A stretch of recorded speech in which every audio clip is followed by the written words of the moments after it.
Hi friends, ಎಲ್ಲರೂ ಹೇಗಿದ್ದೀರಾ? ಎಲ್ಲರೂ ತುಂಬ ಚೆನ್ನಾಗಿದ್ದೀರಾ ಅನ್ಕೋತೀನಿ. ನಾನು ತುಂಬ ಚೆನ್ನಾಗಿದ್ದೀನಿ. ನಾನು ಬಂದು ಇವತ್ತು ಹೆಸರು ದೋಸೆ ಹಾಕ್ಲತ್ತೀನಿ, ಅಂದ್ರೆ ಗ್ರೀನ್ ದೋಸೆ ಹಾಕ್ಲತ್ತೀನಿ. ಅದ್ರ ಸಲುವಾಗಿ ಅದರ ರೆಸಿಪಿ ಮಾಡಮಂತಂದು ನಿಮಗೆಲ್ಲ ಹೇಳಮಂತಂದು ಮಾಡ್ಲತ್ತೀನಿ. ನಾನು ಬಂದು ಒಂದು 2.5 ಕಪ್ಪಷ್ಟು ಹೆಸರು ತೊಗೊಂಡಿನಿ. ಅದ್ರ ಮೇಲೆ ಮತ್ತು 1 ಕಪ್ಪಷ್ಟು ಅಕ್ಕಿ ತೊಗೊಂಡಿನಿ, ರೇಷನ್ ಅಕ್ಕಿ. ಇವೆರಡು ಚೆಂದ ಮಿಕ್ಸ್ ಮಾಡಿ ಇನ್ನೊಂದು 2-3 ಸರ್ತಿ ತೊಳಿಬೇಕು ಚೆಂದ. ಯಾಕಂದ್ರೆ ಹೆಸರಿನಾಗೆಲ್ಲ ಹುಳಿ ಇರ್ತದಲ್ವ, ಮತ್ತು ಹಾಗೆ ಏನರ ಕಸ ಇದ್ರೂ ಹೋಯ್ತದ. ಅದ್ರ ಸಲುವಾಗಿ ಒಂದು 3 ಸರ್ತಿ ಚೆಂದ ತೊಳಿಬೇಕು ಅಕ್ಕಿ ಮತ್ತು ಹೆಸರನ್ನು. ಇನ್ನು ಈ ದೋಸೆ ಬಂದು ಫುಲ್ ಹೆಲ್ದಿಯಾಗಿರ್ತದೆ. ಯಾಕಂದ್ರೆ ಹೆಸರು ಅಂದ್ರೆ ಹೆಲ್ದಿ ಅಲ್ವಾ. ಈಗ ಮತ್ತು ಬ್ಯಾಸ್ಗೆ ಅದಲ್ವ, ಬ್ಯಾಸ್ಗೆಗೆ ತಣ್ಣಗಿರ್ತದೆ ಹೊಟ್ಟೆ ಹೆಸರು ತಿಂದರು.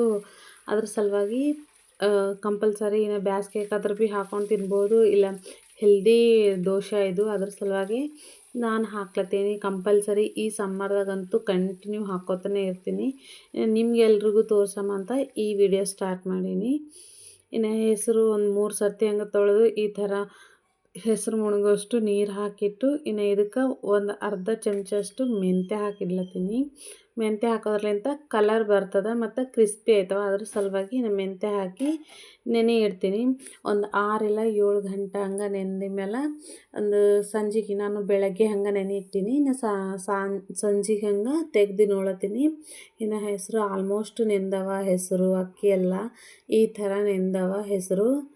ಇನ್ನು ನೆಂದಿದ ಮೇಲೆ ಇದಕ್ಕೆ ಮತ್ತೆ ಒಂದು 3 ಸರ್ತಿ ಹಂಗೆ ಮತ್ತೆ ತೊಳ್ಕೊಬೇಕು. ಯಾಕಂದ್ರೆ ನೆಂದಿದ ಮೇಲೆ ಅದ್ರಾಗೆಲ್ಲ ಗಲೀಜು ಇರ್ತದಲ್ವ, ನೀರೆಲ್ಲ ಯಾವ ಥರ ಆಗ್ಯದಂತ ನೋಡಿರಿ. ನೆಂದಿದ ಮೇಲೆ ವೈಟ್ ಇದ್ದಿದ್ದ ನೀರೆಲ್ಲ ಯಾವ ಥರ ಆಗ್ಯದಂತ. ಅದ್ರ ಸಲುವಾಗಿ ಮತ್ತೊಂದು ಸರ್ತಿ ನಾವು ತೊಳ್ಕೊಬೇಕು. ಇನ್ನು ತೊಳ್ಕೊಂಡು ಎಲ್ಲ ಮಾಡಿ ಇದನ್ನು ಮಿಕ್ಸಿಗೆ ಹಾಕ್ಕೋಬೇಕು. ಈ ಹಿಟ್ಟನ್ನು ನಾವು ಅಂದ್ರೆ ದೋಸೆಗೆ ನಾವು ಯಾವುದೇ ಥರ ನೆನೆ ಹಾಕೋದು ಬೇಕಾಗಿಲ್ಲ, ಏನಿಲ್ಲ. ಡೈರೆಕ್ಟ್ ನಾವು ಈಗ ದೋಸೆ ಹಾಕ್ಲತ್ತಿದ್ದೀವಿ ಅಂದ್ರೆ ಈಗಿಂದೀಗೆ ಮಿಕ್ಸಿಗೆ ಹಾಕ್ಕೊಂಡು ಈಗಿಂದಿಗೆ ದೋಸೆ ಹಾಕ್ಬೋದು. ಇನ್ನು ನೈಟು ರುಬ್ಕೊಂಡು ಮತ್ತು ಮಾರ್ನಿಂಗ್ ಎಲ್ಲ ನೆನೆ ಹಾಕ್ಲಕ್ಕೆ ಇಟ್ಟು ಅದು ಉಬ್ತದ. ಉಬ್ಬಿದ ಮೇಲೆ ದೋಸೆ ಬರ್ತಾವ ಅಂತಂದ್ರೆ ಇದು ದೋಸೆ ಹಂಗೆ ಬರಲ್ಲವು. ಯಾವಾಗಿಂದ ಅವಾಗ ಇನ್ಸ್ಟೆಂಟಾಗಿ ಹಾಕೋಬೋದು. ಈ ಕಡೆ ರುಬ್ಕೊಂಬೋದು, ಈ ಕಡೆ ದೋಸೆ ಹಾಕೋಬೋದು. ಇಲ್ಲ ಫ್ರಿಜ್ ಅದ ಅಂದ್ರೆ ನೀವು ರಾತ್ರಿನೇ ರುಬ್ಬಿಟ್ಕೊಂಡು ಫ್ರಿಜ್ನಾಗ ಇಟ್ಕೋಬೇಕು. ಹೊರಗೆ ಇಟ್ಕೊಂಡ್ರು ಹಿಟ್ಟು ಉಬ್ಬಿತು ಅಂದ್ರೆ ಅದಕ್ಕೆ ದೋಸೆ ಬರಲ್ಲವು. ಅದ್ರ ಸಲುವಾಗಿ ಯಾವಾಗಿಂದ ಅವಾಗೆ ರುಬ್ಕೊಂಡು ಯಾವಾಗಿಂದ ಅವಾಗೆ ದೋಸೆ ಹಾಕ್ಕೋಬೇಕು. ಇನ್ನು ನಾನು ಎಲ್ಲ ನೀರೆಲ್ಲ ಜಾನ್ಕೊಂಡಿದ್ಮೇಲೆ ಇದಕ್ಕೆ ಸ್ವಲ್ಪ ಮಾಡಿಕೊಂಡು ಮಿಕ್ಸಿಗೆ ಹಾಕ್ಕೊಳತ್ತೀನಿ.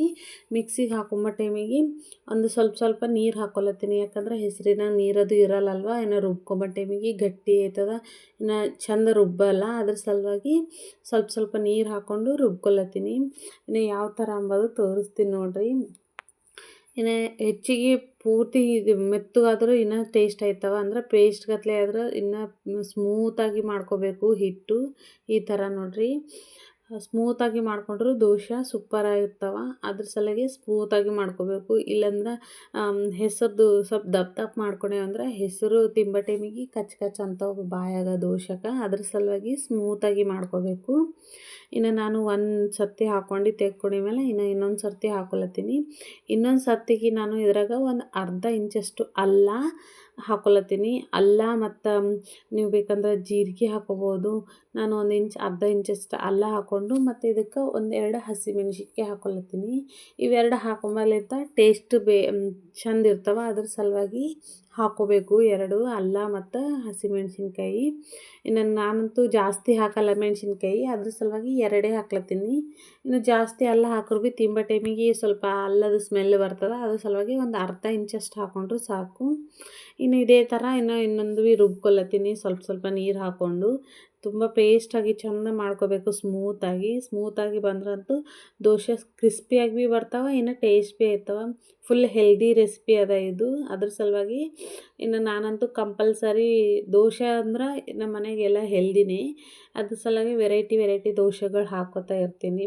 ಈ ಥರ ಅಷ್ಟು ರುಬ್ಕೊಂಡ ಮೇಲೆ ಇದಕ್ಕೆ ನಾನು ಉಪ್ಪು ಹಾಕ್ಕೊಳತ್ತೀನಿ. ಅಂದ್ರೆ ಉಪ್ಪು ಹಾಕ್ಕೊಂಡು ಮಿಕ್ಸ್ ಮಾಡ್ಕೋಬೇಕು ಚಂದ. ಅಂದ್ರೆ ಉಪ್ಪು ಮತ್ತು ನಾವು ಒಂದೇ ಒಂದು ಸರ್ತಿನೇ ಹಾಕ್ಕೊಂಡಿದ್ದೇವಲ್ವ, ಅಲ್ಲ ಮತ್ತು ಮೆಣಸಿನ್ಕಾಯಿ ಅವೆಲ್ಲ ಈ ಹಿಟ್ಟಿನಾಗ ಅಷ್ಟು ಹಿಟ್ಟಿನಾಗ ಮಿಕ್ಸ್ ಆಗಬೇಕು. ಅದ್ರ ಸಲುವಾಗಿ ಸ್ವಲ್ಪ ಮಿಕ್ಸ್ ಮಾಡ್ಕೋಬೇಕು. ಇದಕ್ಕೆ ಯಾವ್ದು ಭೀ ನಾವು ಅಕ್ಕಿ ಹಿಟ್ಟು ದೋಸೆ ವೈಟ್ ದೋಸೆಗೆ ನಾವು ಹೆಂಗೆ ಮಿಕ್ಸ್ ಮಾಡ್ಕೋತೇವಲ್ವ ಜಾಸ್ತಿ ಒಂದೇ ಸರ್ಕಲಲ್ಲಿ ಹಂಗೇನು ಮಾಡ್ಕೊಂಬೋದಿಲ್ಲ.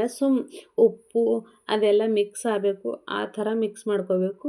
ಇನ್ನು ಇದು ಸ್ವಲ್ಪ ಗಟ್ಟಿ ಅನ್ಸೋದು ಸಲುವಾಗಿ ನಾನು ಸ್ವಲ್ಪ ನೀರು ಹಾಕ್ಕೊಂಡು ಮಿಕ್ಸ್ ಮಾಡ್ಕೊಳತ್ತೀನಿ.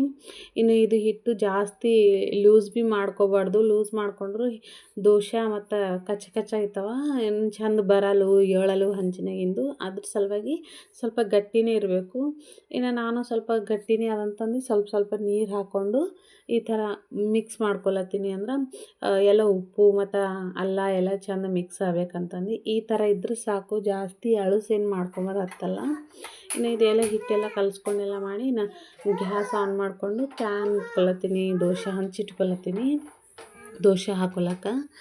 ಇನ್ನು ದೋಸೆ ಹಂಚು ಕಾಯತನ ನಾನು ಈ ಕಡೆ 2 ಕ್ಯಾರೆಟ್ ಹಂಗೆ ಗೀಚಿಟ್ಕೊಂಡೀನಿ, ತುರಿದು ಇಟ್ಕೊಂಡೀನಿ. ಇನ್ನು ಈ ದೋಸೆ ರೆಸಿಪಿ ಈ ಸಮ್ಮರ್ದಾಗಂತೂ ಥಂಡಿಗೆ ಹೆಸರು ತಣ್ಣಗಿರ್ತದಲ್ವ ಹೊಟ್ಟೆಗೆ, ಅದ್ರ ಸಲುವಾಗಿ ಹೆಸರಿಂದ ದೋಸೆ ಆಗಲಿ, ಹೆಸರಿಂದ ರೆಸಿಪಿಗಳಾಗಲಿ, ಇನ್ನು ಚಾಟ್ ಆಗಲಿ, ಇನ್ನು ಮತ್ತು ಸ್ಪ್ರೌಟ್ಸ್ ಆಗಲಿ, ಮೊಳಕೆ ಅಲ್ವ ಅವು ಆಗಲಿ ಎಲ್ಲ ಕಂಪಲ್ಸರಿ ಮಾಡಿಕೊಡ್ಬೇಕು ಮಕ್ಕಳಿಗಾದ್ರೆ ಭೀ ನಮಗಾದ್ರೆ ಭೀ. ಯಾಕಂದ್ರೆ ಬಹಳಷ್ಟು ಹೊರಗಂತೂ ಬಿಸಿಲದಲ್ವ, ಅದ್ರ ಸಲುವಾಗಿ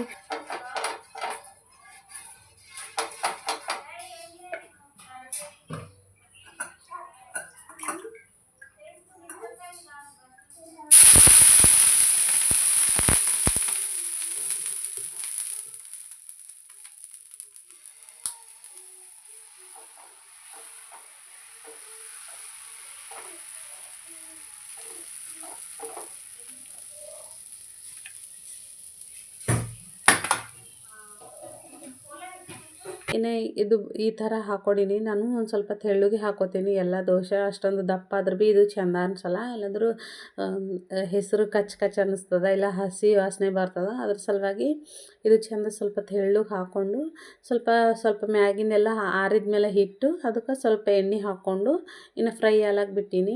ಚೆಂದ ಕ್ರಿಸ್ಪಿ ಬೇಕು ಅಂತಂದ್ರೆ ಒಂದು ಸ್ವಲ್ಪ ಜಾಸ್ತಿ ಹೊತ್ತು ಬಿಡಬೇಕು. ಗಟ್ಟಿ ಅಂದ್ರೆ ಹೆಂಗೆ ಕಡಕ್ ಬೇಕಲ್ವ, ಕ್ರಿಸ್ಪಿಯಾಗಿ ಆ ಥರ. ನಾನು ಫಸ್ಟ್ ದೋಸೆ ಸ್ವಲ್ಪ ಮೆತ್ತಗೆ ಮಾಡಿ ತೋರಿಸ್ಲತ್ತೀನಿ. ಅದ್ರ ಸಲುವಾಗಿ ಒಂದು ಸ್ವಲ್ಪ ಹೊತ್ತು ಗೋಲ್ಡನ್ ಕಲರ್ ಬರೋ ತನಕ ಕೆಳಗೆ ಮತ್ತು ಇದು ಬಂದ ಮೇಲೆ ಇದಕ್ಕೆ ಮ್ಯಾಗ ತಿರುವಿ ಹಾಕ್ಕೊಂಡಿನಿ. ಕಂಪಲ್ಸರಿ ತಿರುವಿ ಹಾಕ್ಕೋಬೇಕು. ಯಾಕಂದ್ರೆ ಹೆಸರಿನ ಹಸಿ ವಾಸನೆ ಹೋಗ್ಬೇಕಲ್ವ, ಅದ್ರ ಸಲುವಾಗಿ 2 ಕಡೆ ನಾವು ಫ್ರೈ ಮಾಡ್ಕೊಂಡೇವಿ ಅಂದ್ರೆ ಚೆಂದ ಟೇಸ್ಟ್ ಹತ್ತದ ತಿಂಬಪರಿ. ಅದ್ರ ಸಲುವಾಗಿ 2 ಕಡೆಗೆ ಚೆಂದ ಫ್ರೈ ಮಾಡ್ಕೊಂಡಿದ್ಮೇಲೆ ಇನ್ನು ಇದನ್ನು ಪ್ಲೇಟ್ನಾಗ ತೆಕ್ಕೋಬೇಕು. ನಾನು ಆಲ್ರೆಡಿ ಚಟ್ನಿ ಭೀ ಮಾಡ್ಕೊಂಡೀನಿ. ಚಟ್ನಿ ಆಗಡೆ ಪ್ಲೇಟ್ನಾಗ ಹಾಕಿಟ್ಟಿನಿ. ಚಟ್ನಿ ಮತ್ತು ಸರ್ವ್ ಮಾಡಿಟ್ಟಿನಿ. ಇನ್ನು ಇದು ಚೆಂದ ಫ್ರೈ ಮಾಡ್ಕೊಂಡಿದ್ಮೇಲೆ 2 ಕಡೆ ಇದು ತೆಕ್ಕೊಂಡು ಪ್ಲೇಟ್ನಾಗ ಇಟ್ಕೋತೀನಿ. ಇನ್ನು ಇದೇ ಥರ ಇನ್ನೊಂದು 2 ಹಾಕಿ ತೋರಿಸ್ತೀನಿ. ಯಾಕಂದ್ರೆ ನಾನು ಎಷ್ಟು ಥರ ಹಾಕ್ಕೋಬೋದು, ಯಾವ ಥರ ಹಾಕ್ಕೋಬೋದು ಅಂತಂದು. ಇನ್ನು ಇದಕ್ಕೆ ಹಾಗೆ ನಾವು ಮತ್ತು ಗ್ಯಾಸ್ ಸ್ಲೋ ಮಾಡಿಕೊಂಡು ಇನ್ನು ಇದಕ್ಕೆ ನೀರದು ಹೊಡ್ಕೊಂಡು ಮತ್ತೇನು ಎಣ್ಣೆ ಹಚ್ಕೊಂಬೋದು ಅವಶ್ಯಕತೆ ಇಲ್ಲ. ಸ್ವಲ್ಪ ನೀರು ಹೊಡ್ಕೊಂಡು ಇದು ಇನ್ನೂ ತೆಳ್ಳಗೆ ಹಾಕ್ಲತ್ತೀನಿ. ಯಾಕಂದ್ರೆ ಇನ್ನೂ ಕ್ರಿಸ್ಪಿಯಾಗಿ ಮಾಡ್ಲತ್ತೀನಿ. ಅದ್ರ ಸಲುವಾಗಿ ಇನ್ನು ತೆಳ್ಳಗೆ ಹಾಕ್ಕೊಂಡೀನಿ. ಇನ್ನು ಫಸ್ಟ್ ದೋಸೆ ನೋಡಿರಿ ಈ ಥರ ಬಂದದ ಸ್ಮೂತಾಗಿ. ಇನ್ನು ಎಷ್ಟು ಚಂದ ಬಂದಂತ ಸ್ಮೂತಾಗಿ. ಇನ್ನು ತಿಂದರು ಬಾಯಾಗ ಸೂಪರ್ ಟೇಸ್ಟ್ ಇರ್ತದೆ. ಇನ್ನು ಇದ್ದು ದೋಸೆ ಅಂತೂ ನಾವು ಜಾಸ್ತಿ ತಿಂಬೋದು ಹತ್ತಲ್ಲ, 1-2 ತಿಂದ್ರೆ ಆಗೋಯ್ತು, ಹೊಟ್ಟೆ ಫುಲ್ ಆಯ್ತದ. ಅದ್ರ ಸಲುವಾಗಿ ಹೆಲ್ದಿ ಅದ ಇದು. ನಾನು ಕಂಪಲ್ಸರಿ ಮಾಡ್ಕೊತಾನೆ ಇರ್ತೀನಿ. ಇದು ಸ್ವಲ್ಪ ಈ ಥರ ಮಾಡ್ಕೊಂಡಿನಿ ಅಂದ್ರೆ ಗೋಲ್ಡನ್ ಕಲರ್ ಚಂದ ಕಲರ್ ಬಂದದ. ಯಾವ ಥರ ಬಂದ ನೋಡಿರಿ. ಇನ್ನು ಮೆಂತ್ಯ ಹಾಕೋದ್ರಲಿಂತ ಭೀ ಕಲರ್ ಬರ್ತದೆ. ಅದ್ರ ಸಲುವಾಗಿ ಕಂಪಲ್ಸರಿ ಎಲ್ಲದಕ್ಕೆ ಮೆಂತ್ಯ ಹಾಕಬೇಕು. ಇನ್ನು ಇದು ಫ್ರೈ ಆಗಿದ್ಮೇಲೆ ಈ ಥರ ದೋಸೆ ಹೋಟೆಲ್ ಸ್ಟೈಲ್ನಾಗ ಮಾಡಿಸ್ತಾರಲ್ವ ಆ ಥರ ಮಾಡಿಸ್ಕೊಂಡಿನಿ. ಯಾವ ಥರ ಆಗ್ಯದಂತ ಕಲರ್ಫುಲ್ಲಾಗಿ ನೋಡಿರಿ. ಇನ್ನು ಅದ್ರಾಗಿಂದು ರೌಂಡಾಗಿ ಎಷ್ಟು ಚಂದ ಹೋಗಿ ಭೀ ಹೊಂಟದ. ಇನ್ನು ಇದು ನೋಡ್ಬೋದು ಎಷ್ಟು ಚಂದ ಹಾಕಿನಂತಂದು ನಾನು. ಇನ್ನು ಇದೇ ಥರ ಇನ್ನೊಂದು ದೋಸೆ ಕ್ಯಾರೆಟ್ ತುರಿದು ಇಟ್ಕೊಂಡಿನಲ್ವ ಅದರದ್ದು ದೋಸೆ ಹಾಕ್ಲತ್ತೀನಿ. ಇದು ಜಾನುಗಂತ ಹಾಕ್ಲತ್ತೀನಿ. ಇನ್ನು ನೋಡಿರಿ ಅಕ್ಕಿ ಕಂಪಲ್ಸರಿ ಜಾನುಗೂ ಅಮ್ಮಗೂ ಅಲ್ಲಿ ಇನ್ನು ಕ್ಯಾರೆಟ್ ಹಾಕೋದ್ರಿಂದ ಸೂಪರ್ ಟೇಸ್ಟ್ ಬರ್ತದೆ ಕ್ಯಾರೆಟು. ಅದ್ರ ಸಲುವಾಗಿ ನಾನು ಕ್ಯಾರೆಟೇ ಹಾಕ್ಕೊಂಡು ತಿಂತೀನಿ. ಇನ್ನು ನಿಮಗೆಲ್ಲ ಪ್ಲೇನ್ ತೋರಿಸ್ಬೇಕಂತ ಪ್ಲೇನ್ ಹಾಕ್ಕೊಂಡಿನಿ. ಈ ಥರ ಕ್ಯಾರೆಟ್ ತುರಿದಿಟ್ಕೊಂಡಿದ್ದು ಕ್ಯಾರೆಟು ಈ ಥರ ಸ್ವಲ್ಪ ದೋಸೆ ಹಾಕೋದು. ದೋಸೆ ಹಾಕಿದ ತಕ್ಷಣವೇ ಇದ್ರ ಮೇಲೆ ಕ್ಯಾರೆಟ್ ಹಾಕೋಬೇಕು. ಯಾಕಂದ್ರೆ ದೋಸೆಗೆ ಅದು ಅಂಟ್ಕೋತದ ಕ್ಯಾರೆಟು. ಅದ್ರ ಸಲುವಾಗಿ ದೋಸೆ ಹಾಕಿದ ತಕ್ಷಣವೇ ಕ್ಯಾರೆಟು ಫುಲ್ಲು ಸ್ಪ್ರೆಡ್ ಮಾಡ್ಕೋಬೇಕು. ದೋಸೆ ಮೇಲೆ ಸ್ಪ್ರೆಡ್ ಮಾಡ್ಕೊಂಡು ಇನ್ನು ಇದು ಎಣ್ಣೆ ಇರ್ತದಲ್ವ, ಎಣ್ಣೆ ಹಾಕ್ಕೋಬೇಕು ಆವಾಗೆ. ಯಾಕಂದ್ರೆ ಕ್ಯಾರೆಟ್ ಭೀ ಸ್ವಲ್ಪ ಬೇಯಬೇಕಲ್ವ, ಅದ್ರ ಸಲುವಾಗಿ ಅದು ಭೀ ಸ್ವಲ್ಪ ಬೇಯ್ತದಂತಂದು ಅವಾಗೆ ನಾನು ಎಣ್ಣೆ ಹಾಕ್ಕೊಂಡಿನಿ. ಎಣ್ಣೆ ಹಾಕ್ಕೊಂಡು ಇನ್ನು ಇದು ಕರ್ಚಿಲಿಂದ ಫುಲ್ಲು ಈ ಥರ ಸ್ಪ್ರೆಡ್ ಮಾಡಬೇಕು ದೋಸೆಗೆ. ಯಾಕಂದ್ರೆ ಅದು ಅಂಟ್ಕೋತದ ದೋಸೆಗೆ ಕ್ಯಾರೆಟು. ಅದ್ರ ಸಲುವಾಗಿ ಫುಲ್ಲು ಕರ್ಚಿಲಿಂದ ಈ ಥರ ಪ್ರೆಸ್ ಮಾಡ್ಕೋತಾ ಫುಲ್ಲು ಹಚ್ಚಬೇಕು ದೋಸೆಗೆ. ಇದು ಕ್ಯಾರೆಟ್ ದೋಸೆ ಅಂತೂ ಸೂಪರ್ ಟೇಸ್ಟ್ ಆಯ್ತದ. ಇನ್ನು ತಿಮ್ಮಪ್ಪರಿ ಅಂತೂ ಕ್ಯಾರೆಟ್ ಸ್ಮೆಲ್ ಇರ್ತದಲ್ವ, ಅದು ಚೆಂದ ಬರ್ತದೆ ಟೇಸ್ಟ್ ಬಾಯಾಗ. ಅದ್ರ ಸಲುವಾಗಿ ಈ ಥರ ಕೇಳ್ತಾರೆ ಮಕ್ಕಳಾದ್ರೂ ಭೀ. ಇನ್ನು ನಾನು ಕಂಪಲ್ಸರಿ ಇದೇ ಥರ ಮಾಡ್ತೀನಿ ಎಲ್ಲ ದೋಸೆ. ಇನ್ನು ಇದು ಸ್ವಲ್ಪ ಫ್ರೈ ಆಗಿದ್ಮೇಲೆ ತಿರುವಿ ಹಾಕ್ಕೋಬೇಕು. ತಿರುವಿ ಹಾಕ್ಕೊಂಡಿದ್ಮೇಲೆ ಸ್ವಲ್ಪ ಕ್ಯಾರೆಟ್ ಬೇಕಂದ್ರೂ ಕೆಳಗೆ ದೋಸೆ ಹಂಚಿರ್ತದಲ್ವ, ಅದಕ್ಕೆ ಮೆತ್ಕೋತದ, ಏನೂ ಪರವಾಗಿಲ್ಲ. ಈ ಥರ ಉಲ್ಟಾ ಫ್ರೈ ಮಾಡ್ಕೊಂಬೋದಲ್ಲಿಂದ ಕ್ಯಾರೆಟು ಸ್ವಲ್ಪ ಫ್ರೈ ಆಯ್ತವಲ್ವ, ಅದು ಇನ್ನೂ ಟೇಸ್ಟ್ ಇರ್ತದೆ. ಅದ್ರ ಸಲುವಾಗಿ ತಿರುವಿ ಹಾಕ್ಕೋಬೇಕು. ಇನ್ನು ಇದ್ರ ಮೇಲೆ ಹಂಚಿನ ಮೇಲೆ ಬಿದ್ದದಲ್ವ, ಅದು ಫುಲ್ಲು ತೆಕ್ಕೊಳತ್ತೀನಿ. ಅದು ಭೀ ಇನ್ನೂ ಚೆಂದ ಟೇಸ್ಟ್ ಇರ್ತದೆ. ಅದ್ರ ಸಲುವಾಗಿ ಇನ್ನು ಈ ಥರ ಹಾಕಿ ದೋಸೆ ಇಟ್ಟಿನಿ. 3 ದೋಸೆ ಹಾಕೀನಿ ನಾನು. 3 ಥರ ದೋಸೆ ಹಾಕೀನಿ. ಅದ್ರ ಸಲುವಾಗಿ ನಿಮಗೆಲ್ಲ ತೋರಿಸ್ಲತ್ತೀನಿ. ಇನ್ನು ಫುಲ್ ಹೆಲ್ದಿಯಾಗಿ ಟೇಸ್ಟಿಯಾಗಿ ಸೂಪರಾಗಿ ಮಾಡ್ಕೋಬೋದು. ನೀವು ಭೀ ಮಾಡ್ಕೊಂಡು ನನಗೆ ಕಮೆಂಟ್ ಮಾಡಿರಿ. ಇನ್ನು ಸಬ್ಸ್ಕ್ರೈಬ್ ಮಾಡಿರಿ. ಬಾಯ್.